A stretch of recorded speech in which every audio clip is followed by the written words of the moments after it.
Olá, meus irmãos, bem-vindos ao canal Mistério Palavra do Senhor, nosso canal de assuntos bíblicos, de estudos bíblicos, com a explicação prática no dia a dia. Hoje nós vamos começar o livro de Juízes. E vocês vão perceber que o livro de Juízes, que é o próximo livro depois de Josué, né? E vocês vão perceber que vai tratar da tomada, da posse da terra de Canaã por Israel, né? Que já tinha entrado. E vai perceber também o povo se esquecendo de Deus, a desobediência com Deus, o povo quebrando a aliança, né? E vocês vão perceber que depois que Israel tomou posse na terra, graças à atuação de Josué, acaba a peregrinação. Porque o povo antes era um povo que peregrinava, né? Era um povo pastoril, e agora a terra ali é uma terra que pode ser cultivada de agricultura, né? E é uma terra que ele vai se fixar, vão deixar de ser nômades para se tornar o quê? Assentado, para se tornar sedentários, né? Vocês vão perceber logo no primeiro capítulo, hoje capítulo 1 e 2, a guerra contra os cananeus restantes, né?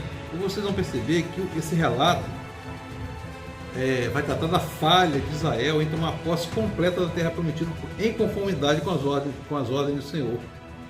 Vai perceber a repreensão divina pela deslealdade.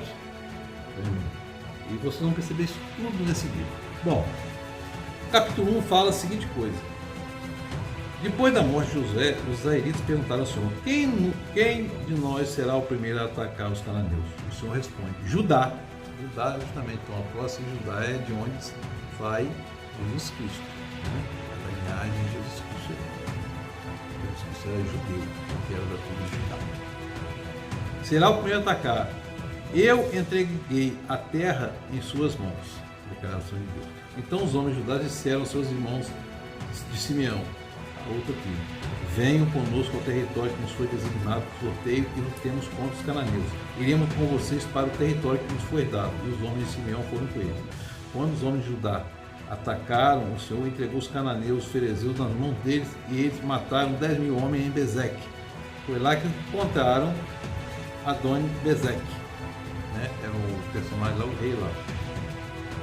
E derrotaram os cananeus, os filisteus, né? E aí Adoni-Bezeque fugiu, mas eles perseguiram, prenderam e cortaram, que era um costume, os polegares das mãos dos pés. Então, Adoni-Bezeque diz: 70 reis com polegares das mãos dos pés cortados apanhavam migalhas debaixo da minha mesa. Agora Deus me retribuiu aquilo que fiz. Adoni-Bezeque fazia isso antes, né? Agora Judá, na conquista da terra, faz isso. Os homens de Judá também atacaram Jerusalém, que Jerusalém não era ainda de Israel, né? Você entendeu o contexto histórico ali. E a conquistaram. Mataram os habitantes a fio de espada e incendiaram. Depois desceram para lutar contra os cananeus que viviam na terra do Negueb e na Cefelá.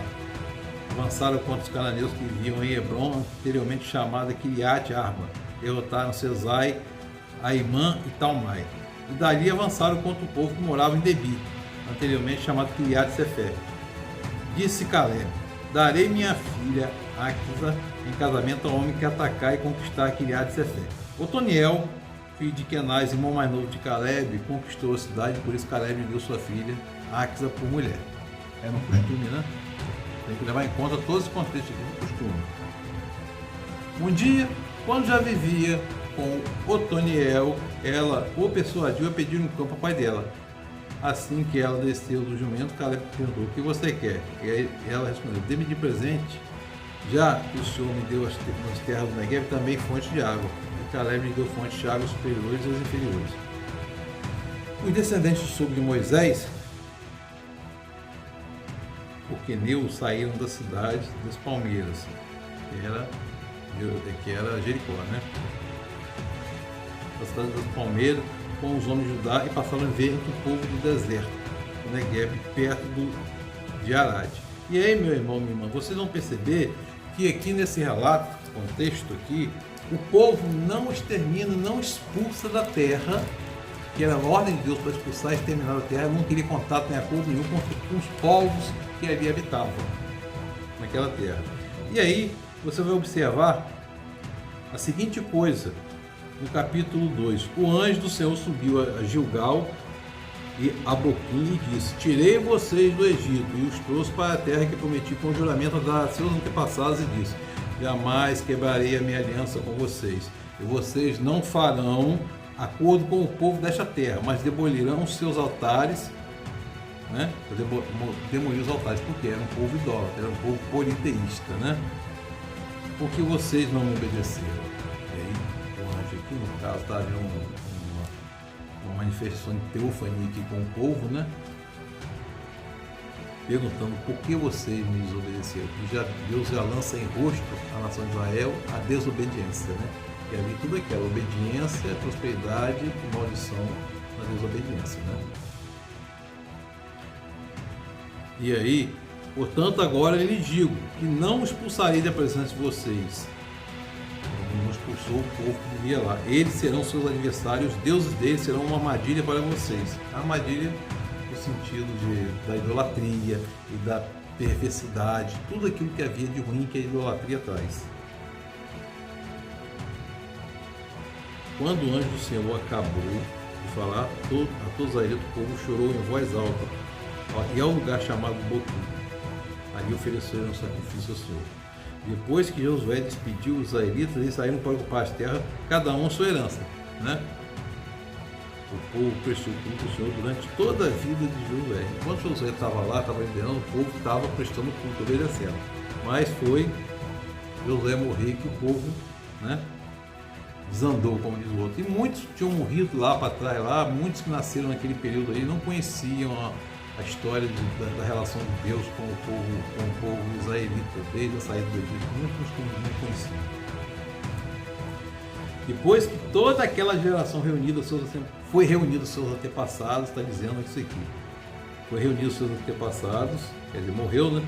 Surgiu uma nova geração que não conhecia o Senhor, conforme eu havia falado, né? E fez o que o Senhor reprova, prestaram cultos Baalins. O que é Baalim? Baalim, na verdade, eram postes, né, que representavam Baal, que era o deus da terra lá, era o deus da festividade, com a Zerá, né? Com a Astarote, né? Era um deus da festividade lá em Canaã. E aí aí o Senhor fala assim: então eles fizeram culto ao Senhor, fizeram o que o Senhor reprova, prestaram culto aos Baalim, abandonaram o Senhor, Deus dos seus antepassados, que os havia tirado do Egito, seguiram, adoraram vários deuses dos povos ao seu redor, provocando a ira do Senhor. Abandonaram o Senhor e prestaram culto a Baal e a Astarote, conforme eu falei aqui, né? Aí o Senhor se acendeu contra Israel e ele se entregou nas mãos dos invasores que o saquearam.